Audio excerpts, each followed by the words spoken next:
네, 안녕하세요. 마감 클래스 이강무 전문가입니다. 자, 주 초반 때만 해도 증시에 대한 기대감이 또 이 시장 방어 역할 그래도 괜찮다라고 해왔었는데요. 자, 수요일, 목요일, 금요일까지 3일 연속 시장이 내리 하락세를 보였습니다. 물론 이제 장 후반대에 그래도 아래꼬리, 지수의 아래꼬리에 연출되면서 이 수급도 조금은 바뀌어가는 모습이 나타나긴 했는데요. 주 초반 때부터에서 움직였던 시장을 회복하기에는 아직까지는 좀 역부족이었던 것 같고요. 아무래도 증시의 감도는 대외적인 이 변수들이 상당히 시장을, 이 투자 심리를 자극했다라고 보시면 좋을 것 같습니다. 자, 오늘 전체적인 시장에 대한 평을 좀 한번 보도록 하겠는데요. 우선 어젯밤 ECB에서 경기인 부양 정책에 대한 내용들을 확인하자라고 이야기를 드렸습니다. 제 입장에서는 경기 부양 정책에 대한 기조는 변함은 없었는데요. 다만 이 경기 부양 정책에 대한 부분들을 지금 7월 달이 아닌 혹은 뭐 9월 달 다음번에 계획하자라는 이야기가 나왔습니다. 자, 그 때문에 시장에서는 이 경기 부양 정책에 대한 이야기들이 기대에 못 미쳤다. 어떻게 보면은 시장에 대한 상황은 안 좋은 것만 드러내었다라고 이야기가 나왔습니다. 이 때문에요, 전체적인 글로벌 경기 성장에 대한 걱정까지 나오면서 전반적인 시장에 대한 약세가 나왔는데요. 자, 우선은 시장이 경기에 대한 부분들이 둔하다라는 것이 증명되었기 때문에 증시의 기대감이 조금 빠졌었고요. 이 때문에 증시에 대한 움직임들이 상당히 둔했는데, 다시 한번 이 생각들을 좀 바꿔가면 사실 최근에 금리 인하에 대한, 그러니까 미 FOMC에 대한 금리 인하를 우리가 기다리고 있는 입장이기 때문에 증시에 나오는 경제 지표가 너무 좋아도 금리 인하를 못할까 봐 걱정을 하는 단계였습니다. 자, 그런데 ECB 또 그리고 이제 그 글로벌 경기에 대한 둔화 걱정을 하고 있는 뉴스들이 나왔다라면은 FOMC에 대한 부분들, 이 금리 인하에 대한 또 긍정적인 얘기들도 나올 수 있지 않을까. 우리가 또 이렇게 한 번 더 생각을 해본다라면은 우리가 시장을 좀 기다려볼 수 있지 않을까라는 생각을 합니다. 다만 마냥 기다리는 것이 아니라 시장에 기다릴 수 있는 요인들을 살펴봐야겠죠. 물론 이제 외국인의 수급 동향, 주요 섹터들에 대한 지지 흐름들, 이런 것들이 좀 있기 때문에 기다려볼 수 있다라고 이야기를 드려왔습니다. 하지만 이 일본의 화이트 리스트에 대해서 우리가 제외될 것이 거의 확실시된다는 뉴스. 경기가 둔화되고 또 일본에 대한 규제는 계속 커질 것이고, 또 대내적 변수로 해서 러시아, 북한에 대한 여러 가지 악재가 있다 보니까 시장에 대한 투자 심리는 아직까지는 크게 어렵다. 자, 이 부분들이 이 여러 가지 이야기들이 있지만은 가장 중요한 팩트는 환율이다라고 했습니다. 자, 오늘 그러면 이 전체적인 시장에 대한 종목들과 그리고 또 시장의 악재적인 요인들 하나씩 살펴보도록 하겠습니다. 자, 우선 우리가 지켜봐야 되는 거는 환율에 대한 변화인데요. 자, 보시면요, 오늘 이 현재 시간대까지 해서 1184원대에서 마감을 했습니다. 자, 그리고 최근의 추이 안에서 그래도 견뎌왔던 환율에 대한 방어 자리대가 돌파되면서 이 원화 약세, 그러니까 이 달러 강세에 대한 부분들이 시장에 대한 리스크로 작용을 했는데요. 자, 우리 증시에서는요, 이렇게 원달러 환율이 상승하게 되면은 사실 외국인들에 대한 수급 이탈이 걱정되기 때문에 시장에서는 악재로 반영을 합니다. 그래서 오늘 전체적으로 시장에 대한 종목들의 움직임들이 전체적인 시장의 움직임들이 상당히 둔했다라고 볼 수 있겠고요.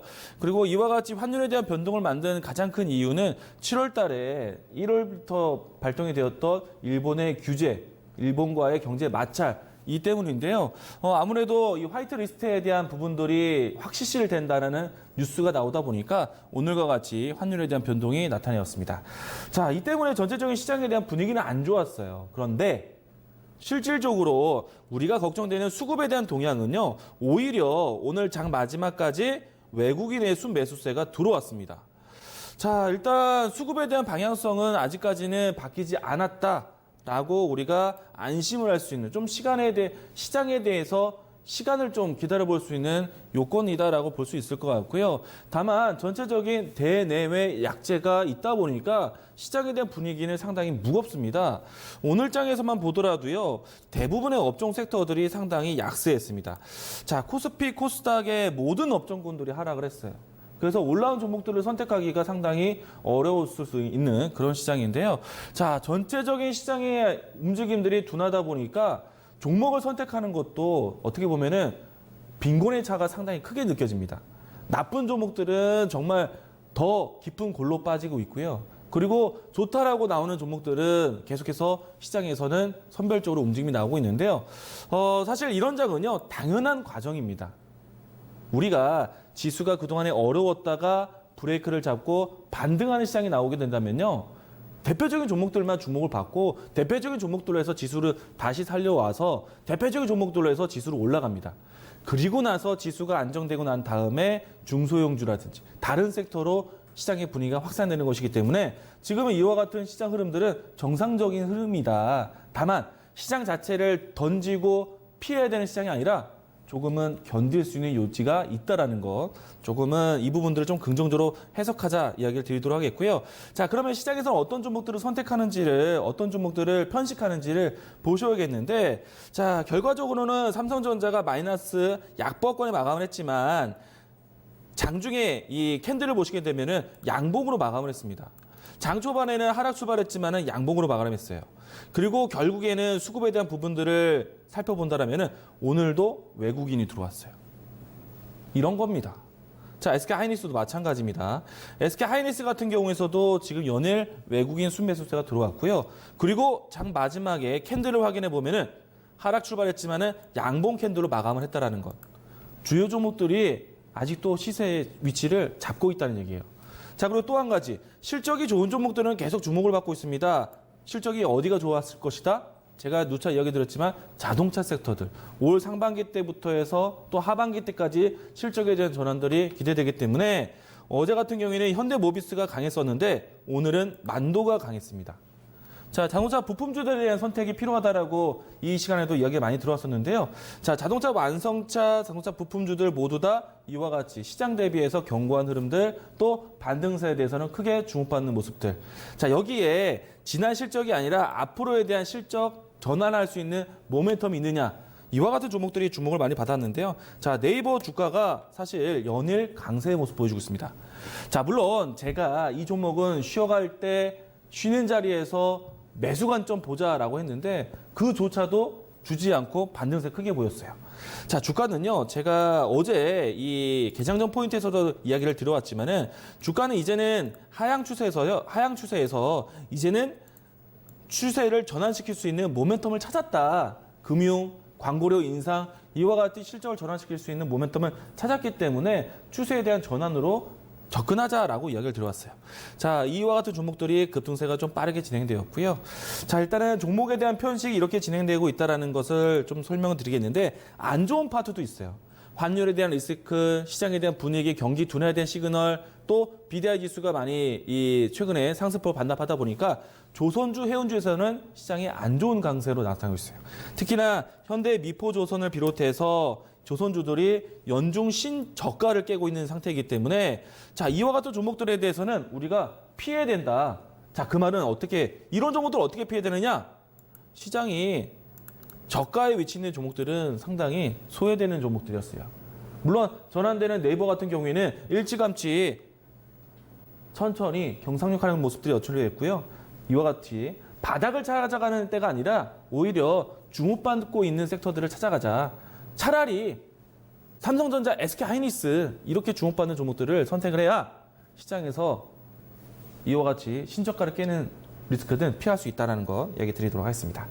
자, 내일장에 대한 준비로 넘어가 보겠습니다. 여전히 시장 자체는 어두워요. 힘들어요. 그런데 앞에서 이 경기 부양 정책에 대한 이야기를 들으면서 현재 상태가 어렵다라고 판단이 되었는데 사실 어떻게 보면은 이 긍정적인 시그널도 나왔지만은 호재에는 둔감하고 악재에 민감한 시장에 굉장히 민감한 시장입니다. 그래서 오히려 편식차, 빈곤의 차가 큰 시장이다. 좋은 종목들은 계속 주목받고요. 안 좋은 종목들은 안 좋게 계속 빠지게 됩니다. 종목들을 좀 선별할 필요가 있다는 것 이야기 드리도록 하겠고요. 우선은 오늘 장까지는 외국인의 장 중에는 매수세가 좀 줄어드는 모습이었는데 장 마지막 동시효과 때 크게 들어왔던 점을 본다면은 이 부분들은 제가 좀 삭제를 하고 중요한 것은 중요 이벤트를 앞두고 시장 전체적으로 관망하고 있다는 것을 우리가 다시 한번 좀 느껴보자 이야기 드리도록 하겠고요. 자, 경기와 정책에 대한 불확실성이 오히려 FOMC에서 금리 인하에 대한 기대감을 만들어낼 수 있기 때문에 한 번 더 다음 주 시장을 좀 기다려 볼 수 있는 시장이 아닐까. 왜냐하면은 막연하게 기다리는 것이 아니라 외국인이 계속해서 들어오고 있고 삼성전자, SK하이닉스, 자동차 이런 섹터들로 해서 시장은 버텨주고 있기 때문에 금리 인하에 대한 가능성이 있다라면은 한 번 더 우리가 견뎌내는 겁니다. 자, 일본에 대한 압박이 있다라면요, 오히려 반사되는 종목들 찾아주셔야 됩니다. 오늘도 움직인 종목들을 찾아낸다면은 일본의 수출 규제에 반사익 되는 종목들. 오늘 명성 TNS가 상한가를 갔어요.